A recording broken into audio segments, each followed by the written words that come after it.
All right, so get this ready to go, folks. Today we're going to do a deep dive into this book that's all about cracking tough nuts, problems. Yeah. We're talking How to Solve It by G. Polya. Did a good one. You've sent in excerpts, the cover, prefaces, even the table of contents. Oh, wow. Seems like you're ready to tackle any challenge life throws your way. Absolutely. And this book is the guide to just doing that. It really is. And what I find fascinating is that, Polya's approach, it isn't just for math whizzes. Right. It's a framework that applies to any problem, no matter how big or small. It turns out Polya wasn't always a math superstar.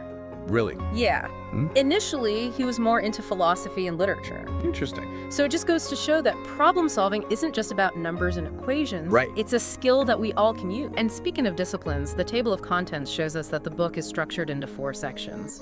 In the classroom, how to solve it, short dictionary of heuristic, and get this, problems, hints, solutions. That's all right there. But for our deep dive, we're going to focus on the core concepts, those golden nuggets of wisdom Right. that you can use for any problem. Think of it as building your own mental toolkit. Polya really emphasizes the importance of asking the right questions. He believed that just by carefully framing the problem, you're already halfway to solving it. It's like that old saying, a well-defined problem is half solved. Polya gives us a structured approach, breaks it down into 4 phases. Okay. Understanding the problem, devising a plan, carrying out the plan, and looking back. Each phase is critical. And this is where Polya's concept of heuristic reasoning comes in. Now, I know that sounds a little intimidating, Yeah.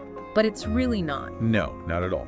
Think of it as a set of mental strategies, rules of thumb, if you will, Okay. that can help you approach a problem systematically. So we've covered the first 2 phases of Polya's approach, understanding the problem and devising a plan. Right. Now let's move on to the 3rd phase, carrying out the plan. Okay, this is where the rubber meets the road. You've Right. got your plan, and now it's time to put it into action. You got it. But it's not just about blindly following your plan, Yeah. Polya really stresses the importance of careful execution, Right. attention to detail. And he also reminds us that it's okay to make mistakes. Oh, absolutely. In fact, they can be valuable learning opportunities. The key is not to get discouraged Right.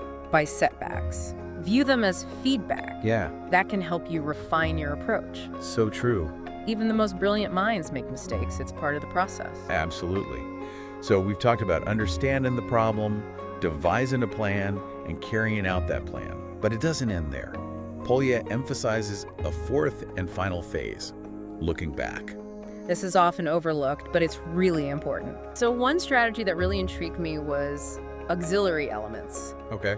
The idea here is that sometimes you need to add something to the problem to solve it. Interesting.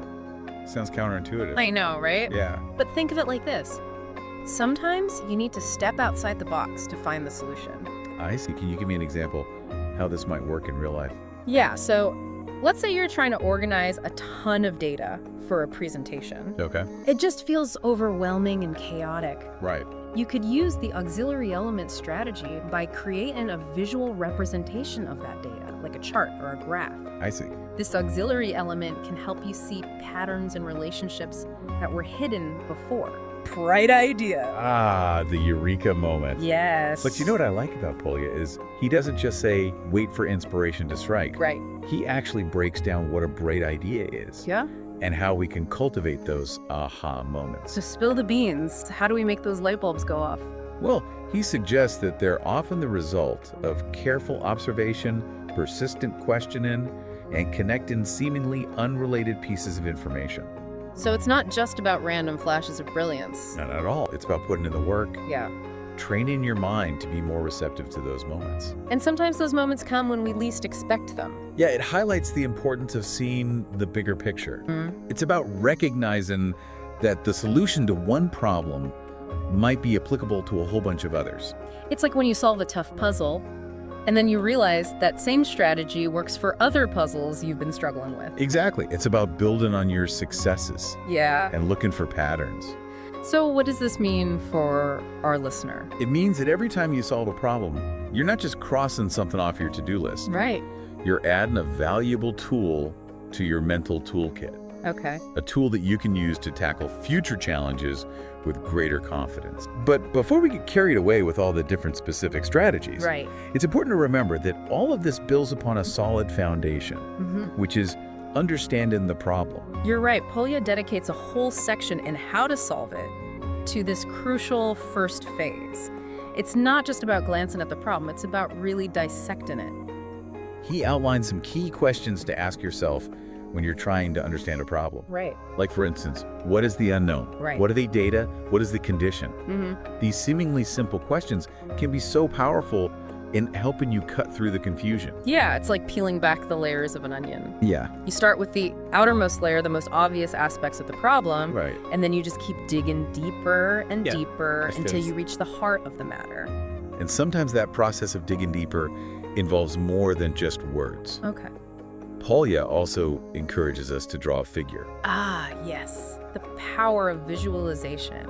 Yes. It's amazing how a simple sketch or diagram can sometimes just make a problem click into place. Absolutely. Yeah. It's about engaging different parts of your brain. Sometimes a problem that seems really abstract and confusing in words Yeah, becomes much more concrete when you can actually see it. and that's where Polya's short dictionary of heuristic really comes in handy. Yes. He offers up this whole arsenal of strategies like looking for a pattern, working backwards, breaking the problem down into smaller parts, or even introducing those auxiliary elements. Like having a mental Swiss Army knife Right. for problem solving. You've got all these different tools at your disposal, and the key is knowing which one to use for the right situation. Right. But how do you know which strategy to choose?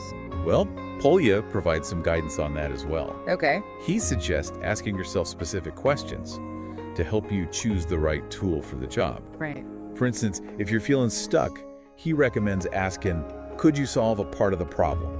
So instead of getting overwhelmed by the complexity of the entire problem, Right. you break it down into smaller, more manageable pieces. Exactly. It's like tackling a big project by setting smaller, achievable milestones along the way. Right.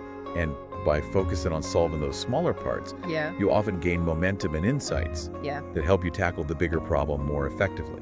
Looking back. This is so often overlooked, but it's so important It is. for solidifying your understanding and improving your skills. Right. Think of it as taking the time to reflect on a journey. Okay. Ask yourself, what went well? What could I have done differently? What did I learn along the way? Polya gives us some really good questions to guide this reflection. Yeah. For example, can you check the result? Can you get to the result in a different way? Can you use the result? It's about exploring the problem from multiple angles. You truly grasp those underlying concepts. And you haven't just stumbled upon a solution by chance. So it's not just about getting the right answer. It's about understanding why it's the right answer Okay. and how you can apply that knowledge to future problems. And sometimes that looking back process Yeah, can lead to even more profound insights than the initial solution itself. absolutely. You might discover a more elegant approach, a connection to a different field, even a new way of thinking about the problem that opens up a whole world of possibilities.